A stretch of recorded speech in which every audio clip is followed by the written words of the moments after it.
I am not here to tickle your ears, to entertain you. I will talk to you frankly and honestly. The message I bring is not a happy one, but it is the truth. And time is always on the side of truth. As the German philosopher Goethe said, truth must be repeated again and again, because error is constantly being preached round about.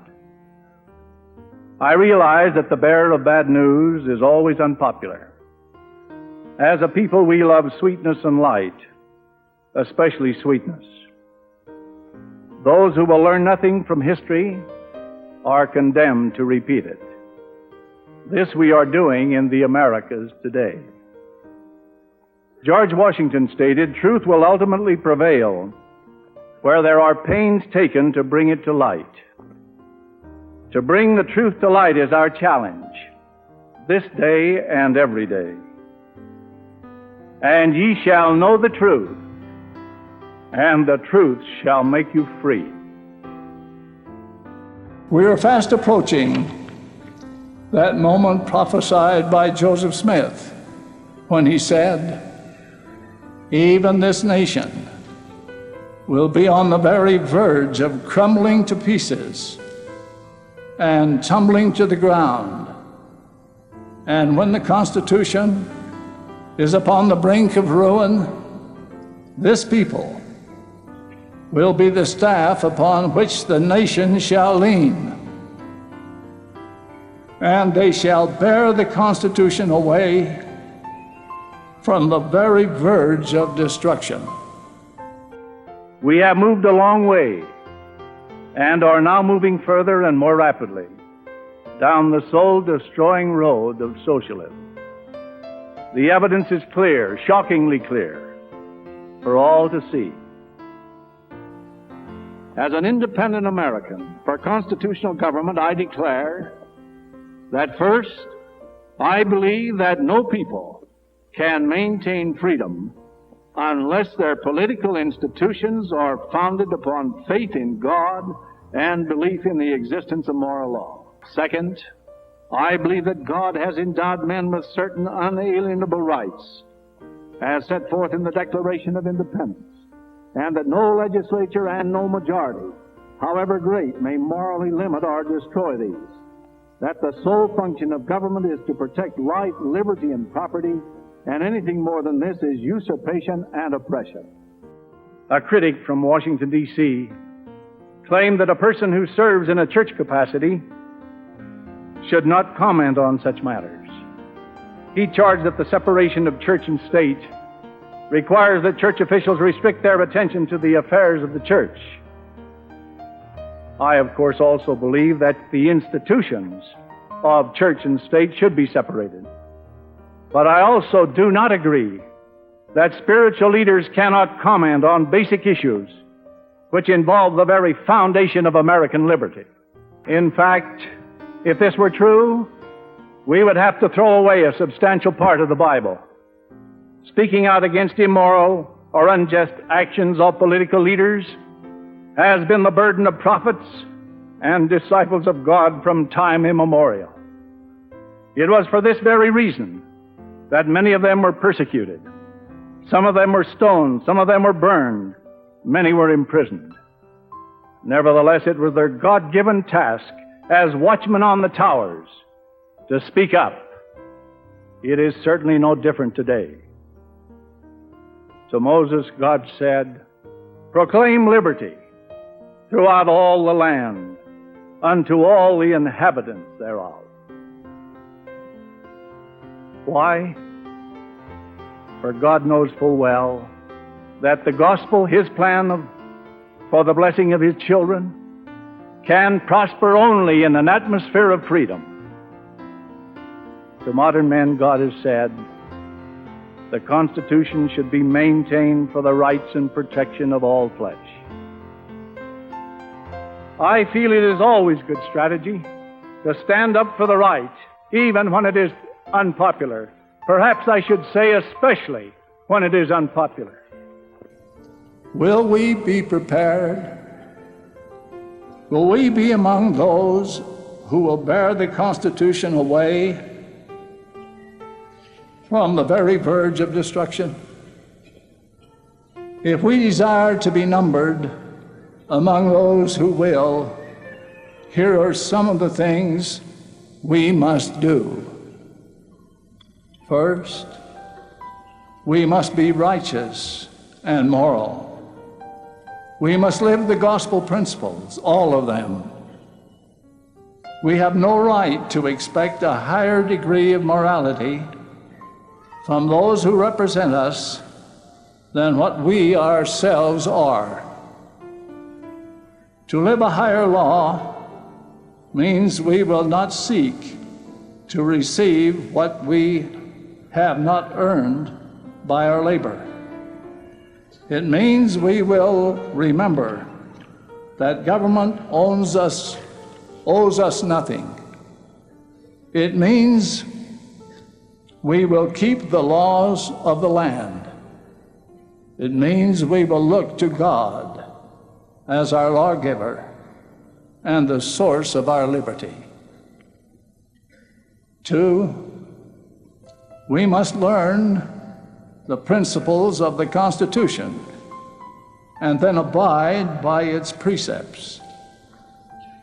Have we read the Constitution and pondered it? Are we aware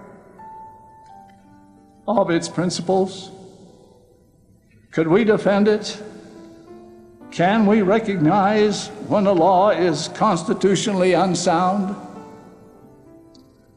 The church will not tell us how to do this, but we are admonished to do it. 3, we must become involved in civic affairs. As citizens of this republic, we cannot do our duty and be idle spectators. It is vital that we follow this counsel from the Lord. Quote, honest men and wise men should be sought for diligently, and good men and wise men ye should observe to uphold. Otherwise, whatsoever is less than these cometh of evil. Unquote. Note the qualities that the Lord demands in those who are to represent us. They must be good, wise, and honest. We must be concerned in our desires and efforts to see men and women represent us who possess all 3 of these qualities: goodness, wisdom, and honesty. 4, we must make our influence felt by our vote, our letters, and our advice. We must be wisely informed and let others know how we feel. We must take part in local precinct meetings and select delegates who will represent our feelings. I have faith that the Constitution will be saved as prophesied by Joseph Smith. But it will not be saved in Washington. It will be saved by citizens of this nation who love and cherish freedom. It will be saved by enlightened members of this church, men and women who will subscribe to it and abide the principles of the Constitution. To the patriots, I say this: take the long, eternal look. Stand up for freedom, no matter what the cost. It can help to save your soul and maybe your country. This is a choice land. choice above all others, blessed by the Almighty, our forefathers have made and kept it so. It will continue to be a land of freedom and liberty as long as we are able to advance in the light of sound and enduring principles of right. To sacrifice such principles for momentary expediency, often selfishly motivated, is to endanger our noble heritage and is unworthy of this great American people. With all my heart, I love this great nation. I have lived and traveled abroad just enough to make me appreciate rather fully what we have here. To me, this is not just another nation. It is not just one of the family of nations.